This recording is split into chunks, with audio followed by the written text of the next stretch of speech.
അസ്സലാമു അലൈക്കും വറഹ്മത്തുള്ളാഹി വബറകാതുഹു. മൂസാ നബി അലൈഹിസ്സലാമിന്റെ ചരിത്രം മൂന്നാം ഭാഗം. ഫിർഔൻ മന്ത്രിമാരെയെല്ലാം വിളിച്ചു വരുത്തി ദീർഘനേരം ചർച്ച നടത്തി. ഹാമാൻ മന്ത്രി പ്രമുഖൻ, ഫിർഔനിനെ സ്വാധീനിച്ച മന്ത്രി, ഇസ്രായേലരുടെ കുട്ടി കാരണം നമുക്ക് ഭരണം നശിക്കാൻ ഇടവരരുത്, ആ കുട്ടി വളരാൻ പാടില്ല, വളർച്ച തടയണം. എങ്ങനെ തടയും? പലരും അഭിപ്രായം പറയാൻ തുടങ്ങി. കുട്ടി ജനിച്ചിട്ടുണ്ടോ?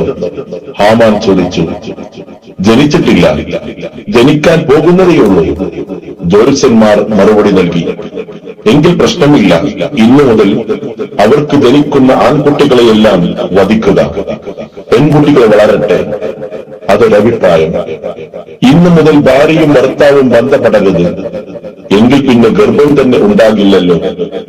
അത് ശരിയാണ്. ഭാര്യയും ഭർത്താവും ഒന്നിച്ചുട തുടങ്ങരുത്. ഇപ്പോൾ ഗർഭിണികളായി കഴിയുന്നവരെ എന്തു ചെയ്യും? നിരീക്ഷിക്കാൻ പട്ടാളക്കാരെ നിയോഗിക്കാം, പ്രസവ ശുശ്രൂഷക്ക് വിദഗ്ധ സ്ത്രീകളെ നിയോഗിക്കാം. ആലോചനാ യോഗം അവസാനിച്ചു. പട്ടാളക്കാർക്ക് കർശനമായ കൽപ്പനകൾ കിട്ടി. ഇസ്രായേലിയരുടെ വീടുകളിൽ പട്ടാളം കാവൽ ഏർപ്പെടുത്തി. ഗർഭിണികൾക്കുള്ള വീടുകളിൽ നെയ്സുമാർ ചുമതലയേറ്റു. ഓരോ പ്രഭാതത്തിലും പട്ടാളക്കാർ വരും. നെയ്സുമാരിൽ നിന്ന് റിപ്പോർട്ട് വാങ്ങും. ഗർഭം എത്ര മാസമായി, പ്രസവം എപ്പോൾ നടക്കും, എല്ലാം രേഖയാക്കി പട്ടാളക്കാർ മടങ്ങി. പ്രസവ വേദന തുടങ്ങിയാൽ ഉടനെ നെയ്സ് റിപ്പോർട്ട് അയക്കും. പട്ടാളം വീട് വളയും. അപ്പോഴത്തെ വീട്ടുകാരുടെ അവസ്ഥ എന്തായിരിക്കും? ആൺകുട്ടിയാകരുതേ എന്നവർ ഉള്ളുരുകി പ്രാർത്ഥിക്കും.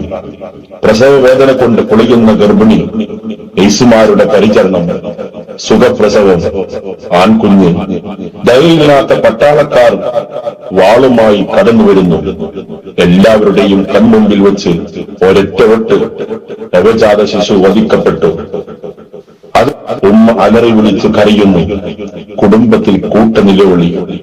ഈ വിധത്തിൽ 5 വർഷം കൊണ്ട് 12,000 കുഞ്ഞുങ്ങൾ വധിക്കപ്പെട്ടു. 9,000 സ്ത്രീകളുടെ ഗർഭം നിർബന്ധപൂർവം അരസിപ്പിച്ചു. ഇതിനിടയിൽ ഇസ്രായേലർക്കിടയിൽ കോളറ പടർന്നു പിടിക്കാൻ തുടങ്ങി. നിരവധി പേർ മരിച്ചൊടുങ്ങി. വേലക്കാർക്ക് ക്ഷാമം നേരിട്ടു. ഇസ്രായേലർക്ക് വംശനാശം സംഭവിക്കുമോ? എങ്കിൽ തങ്ങൾക്ക് എവിടെ നിന്ന് വേലക്കാരെ കിട്ടും? ഇതൊരു വലിയ സമൂഹ പ്രശ്നമായി തീരുമല്ലോ. ഏതാനും കിബിത്തി നേതാക്കന്മാർ ഫിർഔനിനെ കാണാൻ വന്നു. പ്രശ്നം ചർച്ച ചെയ്തു. ഒടുവിൽ ഫിർഔൻ ഇങ്ങനെ പ്രഖ്യാപിച്ചു: ഇനി ഒന്നിടവിട്ട കൊല്ലം കുട്ടികളെ കൊന്നാൽ മതി. എല്ലാവർക്കും ആശ്വാസമായി. ഈ 1 വർഷം ഭയം കൂടാതെ പ്രസവിക്കാം. ഇമ്രാന്റെ ഭാര്യ ഗർഭിണിയായി. ഇമ്രാന്റെ ഭാര്യ ഗർഭിണിയാണ്. കുടുംബാംഗങ്ങൾ ആകാംക്ഷയോടെ കാത്തിരിക്കുന്നു. പ്രസവം നടന്നു. ആൺകുട്ടി. കുട്ടികളെ കൊല്ലേണ്ടതില്ല എന്ന് തീരുമാനിച്ച വർഷമായിരുന്നു അത്. കുട്ടിയെ കൊന്നില്ല. കുഞ്ഞിന് ഹാറൂൻ എന്ന് പേരിട്ടു. കുടുംബത്തിന്റെ ഓമനയായി വളർന്നു വന്നു. ആ വർഷം കടന്നുപോയി. ഇമ്രാന്റെ ഭാര്യ വീണ്ടും ഗർഭിണിയായി. ഇത്തവണ ആൺകുഞ്ഞിനെ പ്രസവിച്ചാൽ വധിക്കപ്പെടും. ഉത്കണ്ഠയോടെ മാസങ്ങൾ കടന്നുപോയി. പ്രസവവേദന തുടങ്ങി. പട്ടാളം വീട് വളഞ്ഞു നിൽക്കുന്നു. നെയ്സുമാർ ഗർഭിണിയെ പരിചരിക്കുന്നു. ഊരിപ്പിടിച്ച വാളുമായി ഒരുത്തൻ കർമ്മനിരതനായി നിൽക്കുന്നു. പ്രസവം നടന്നു. കുഞ്ഞിന്റെ കരച്ചിൽ കേട്ടു. നെയ്സുമാർ ഓടിയെത്തി.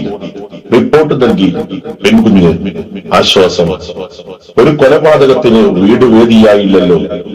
കുഞ്ഞിന് കുൽസൂം എന്ന് പേരിട്ടു. സുന്ദരിയും ബുദ്ധിമതിയുമായ കുൽസൂം വളർന്നു വന്നു. ഹാറൂനും കുൽസൂമും കളിച്ചും ചെലിച്ചും വളർന്നു വരികയാണ് ഇവിടെ. അതെ, കഥ തുടരുന്നതാണ്.